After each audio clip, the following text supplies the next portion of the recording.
Angina pectoris is chest pain that happens due to lack of oxygen supply to the heart muscle.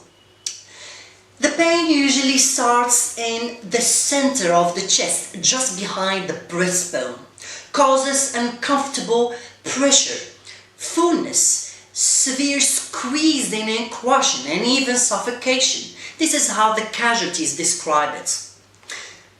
It may proceed to the lower jaw, neck, arm, shoulder and back. Angina can deteriorate and turns into heart attack, which is more severe. In this video, I'm gonna show you how to provide simple and proper first aid actions to someone suffering from angina pectoris. So stay tuned, everybody.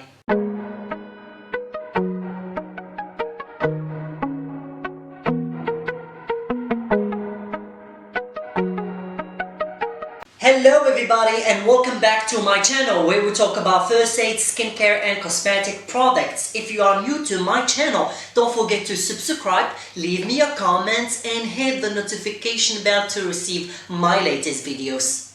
The most common cause is a partial blockage in the coronary arteries that supply oxygen-rich blood to the heart muscles. And this is due to plaque or fatty deposits that really narrow the arteries. And it occurs when the heart must work harder, most of the time during physical movement, because the heart muscle itself needs more blood than it's getting. Some other risk factors include emotional and physical excitements, stress, sorrow, heavy meals or overeating that leads to obesity, exposure to high temperature or cold weather, it can affect the heart as well, smoking and age. The persons with higher risk of developing angina, if they have a sedentary lifestyle, high cholesterol, high blood pressure, a history of heart disease or diabetes. There are three types of angina pectoris. First one is stable angina. Is the most common type, also called classic or typical angina pectoris, caused by the reduction of coronary perfusion due to a fixed obstruction of a coronary artery produced by the atherosclerosis, the plaque that builds up inside. With the person in normal rest, the blood passing from the unblocked part of the coronary arteries is sufficient for the heart to work properly. But once there is an increased demand for blood, such as exercise or stress, excitement condition, the heart becomes vulnerable for ischemia, but no myocardial infarction occurs, known as necrosis or death of heart muscle. In this type of angina, tissues don't die.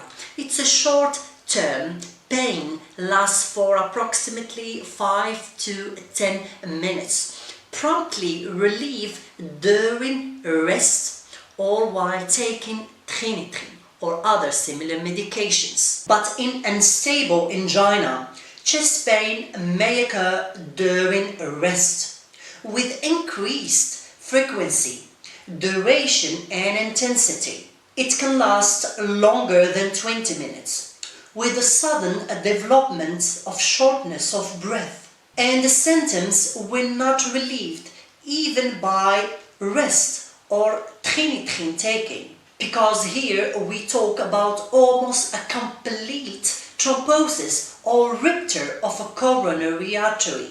This situation required a hospital admission and serious treatment to avoid the myocardial infarction and death. And the third type is variant angina.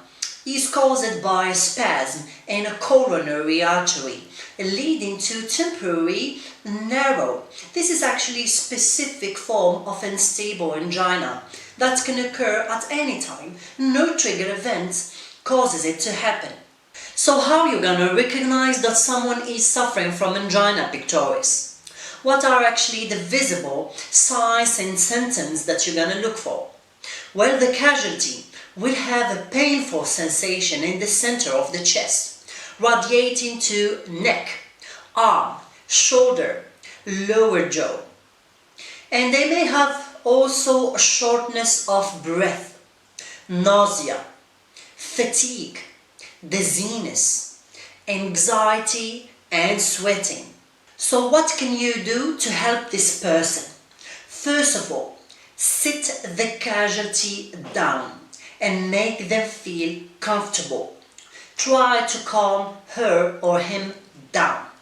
And don't allow them to walk. They really need to minimize their workload. And put the person in half-seating position is often the best, as you can see in the picture. And immediately call for medical emergency help.